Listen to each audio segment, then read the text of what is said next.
বিষয় নয়, বিষয় রাস্তা দিয়ে হাঁটতেছি, মনে মনে সাল্লাল্লাহু আলাইহি ওয়াসাল্লাম পড়তে থাকি, নবীর বলে অনাথ বিশ্বাস থাকি আল্লাহর পয়গম্বরের কথা চিন্তা নয়। আল্লাহর পয়গম্বর বলে আল্লাহর কোন বান্দা বান্দি যদি একবার আমি নবীর উপরে দরুদ পাঠ করে, সাথে সাথে আল্লাহ তাআলা ওই বান্দা বান্দির উপরে 10টা রহমত নাযিল করে দিবেন।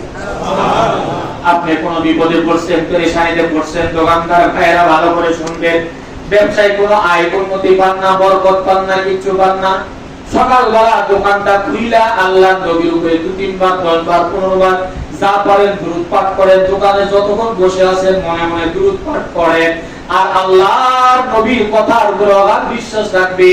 আল্লাহর নবীর উপরে একবার দরুদ পাঠ করলে 10টা রহমত নাযিল করবে।